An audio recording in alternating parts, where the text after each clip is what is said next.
नमस्कार बच्चों, मैं Rajbhavan Meena, assistant professor of zoology. आज हम इस वीडियो में बीएससी पार्ट फर्स्ट जूलॉजी का paper cell biology and genetics के अंतर्गत जेनेटिक्स का पोर्शन चल रहा था। उसके अंतर्गत आज हम टॉपिक लेते हैं जीनों की पारस्परिक क्रियाएं या इंटरेक्शंस ऑफ जीन। जैसा कि हमने पूर्व में मेंडल के नियमों के बारे में पढ़ा था और पाया कि जो मेंडल द्वारा प्रतिपादित वंशागति के नियम सभी जीवों में सभी परिस्थितियों में यूनिवर्सल दृष्टि से सही साबित नहीं हुए, उनके कुछ अपवाद पाए गए थे।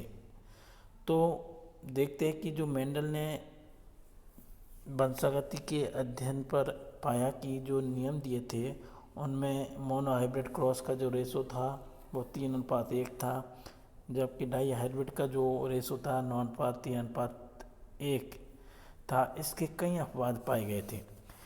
तो मेंडल ने बताया कि प्रत्येक लक्षण होता है वो जीन के एक पेयर के द्वारा कंट्रोल किया जाता है, लेकिन ऐसा नहीं है। बाद में अनेक जीवों पेड़ पौधों पर अध्ययन करने पर पाया गया कि जीवों के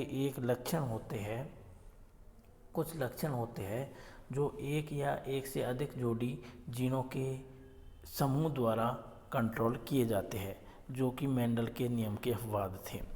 बाद में ये किस प्रकार से विभिन्न लक्षणों को नियंत्रित करते हैं, उसके लिए ये देखा गया कि जीन आपस में अंतःक्रियाएं करते हैं। इसी को हम इंटरेक्शंस ऑफ जीन या जीनों की पारस्परिक क्रियाएं कहते हैं।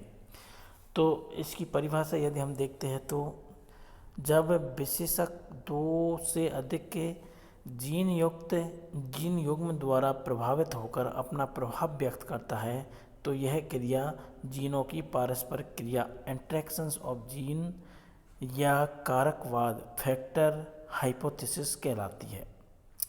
जीनों की पारस्परिक क्रिया भाग लेने वाले एलेल या जीन्स के आधार पर दो प्रकार की होती है।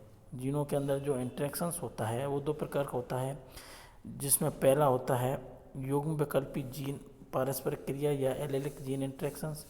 जब पारस्परिक क्रिया एक जीन प्रकार के दो युग्म विकल्पी या एलेल्स का परिणाम होता है, अर्थात एक ही पेयर के दोनों जीनों के इंटरेक्शंस के कारण होता है, तो उसको एलेलिक जीन इंटरेक्शंस कहते हैं।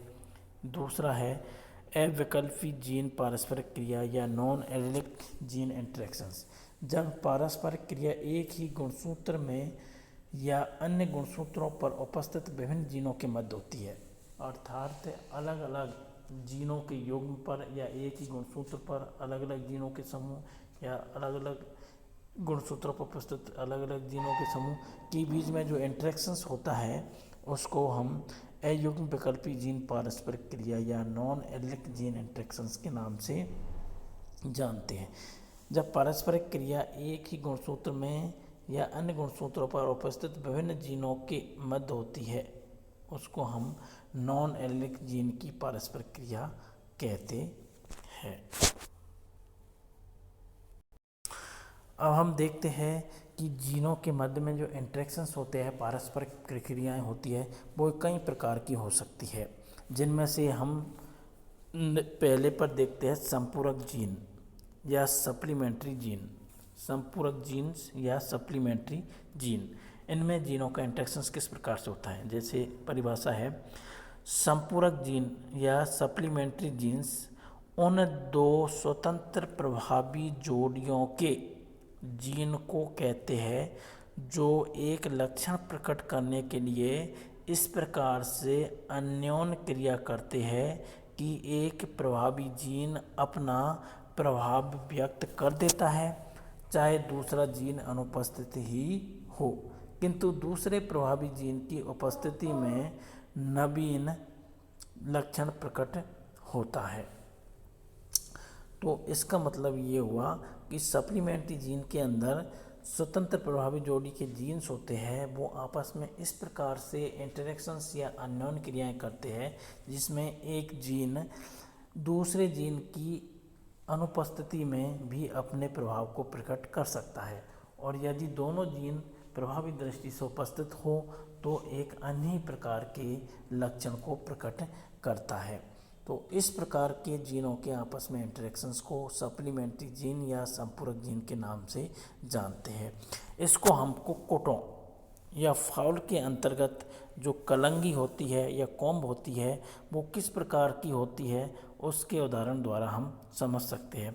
जैसे यहाँ पर पहले नंबर पे है पी टाइप की जो कलंगी होती है वो स्मॉल आर आर और कैपिटल पी और small R R capital P small P के द्वारा रिप्रेजेंट किया जाता है। यहाँ पर पी जीन प्रभावी है जबकि आर जीन अप्रभावी है। तो पी प्रभावी जीन स्मॉल आर या आर जीन के अप्रभावी कंडीशन में पी प्रकार की कलंकी के निर्माण को प्रेरित करता है या पी प्रकार की कलंक की संरचना के निर्माण को प्रेरित करता है। जबकि यहाँ पर रोज, जिसमें रोज टाइप की यहाँ पर ये है, तो इसमें capital R R small P capital R small R P.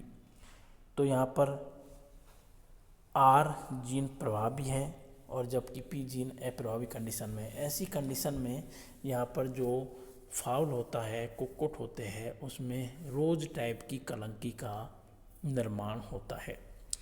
तीसरे प्रकार का है सिंगल, जिसमें दोनों जीन्स अप्रभावी कंडीशन में हो तो न तो रोज प्रकार की कलंगी डेवलप होगी और ना ही पी प्रकार की कलंगी डेवलप होगी। एक तीसरे ही प्रकार का निर्माण होगा जिसको सिंगल के नाम से जाना जाता है।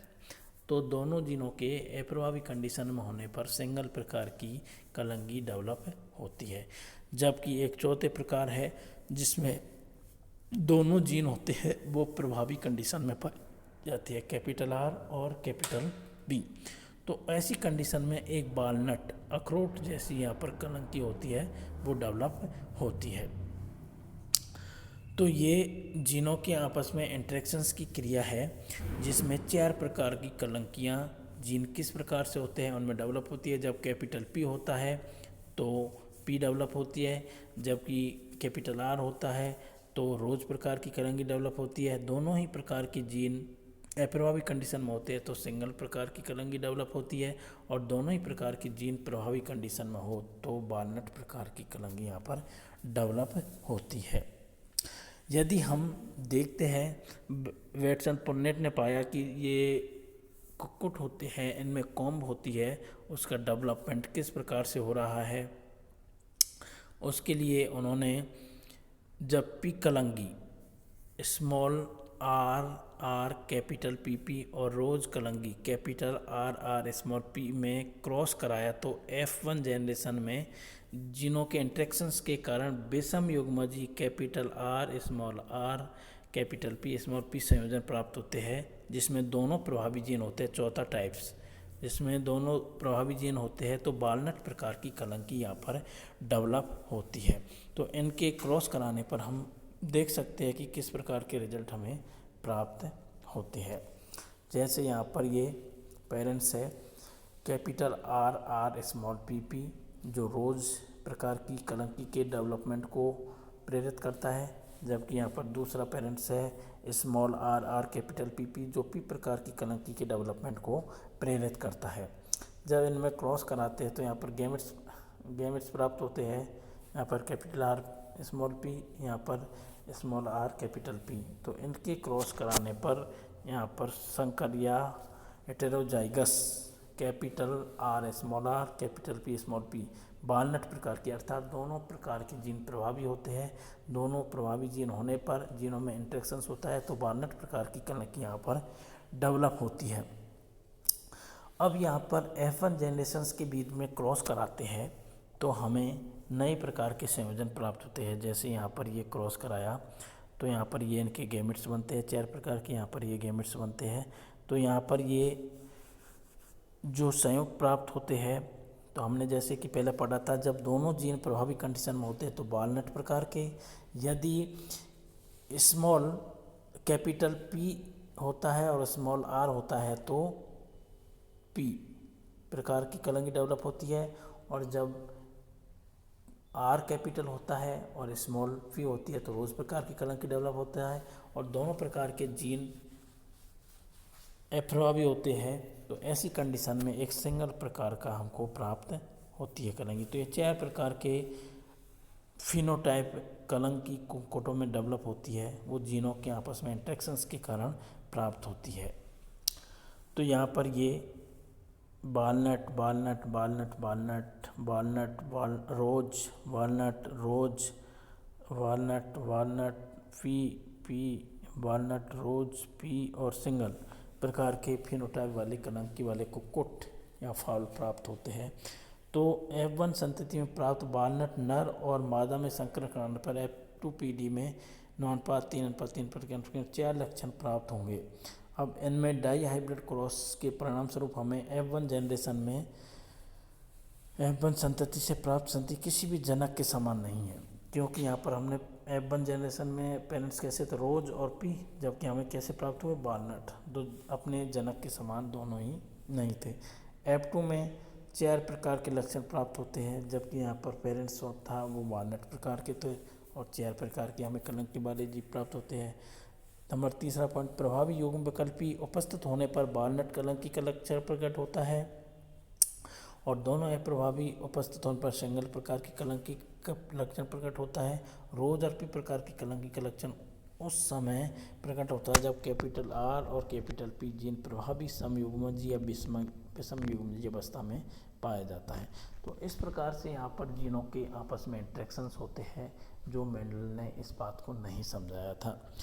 ये विशिष्ट वंशागति के लिए नए नियम के अधीन नहीं बल्कि परिस्थितियों पर निर्भर करता है कि जो 2 जीन उपस्थित है देह के एक ही अंग कलंकी में अभिव्यक्त होने का प्रयास करते हैं और उपरोक्त लक्षण जीनों में परस्पर क्रिया के फलस्वरूप अभिव्यक्त होता है। तो जीवों में ये आपस में कलंकी के निर्माण की प्रक्रिया होती है, वो किस प्रकार से अभिव्यक्त होती है, ये उन जीनों की परिस्थिति पर निर्भर करता है कि उनके द्वारा किस प्रकार के लक्षण को प्रकट किया जाएगा शरीर में एक ही लक्षण को प्रकट करने के लिए। Thank you.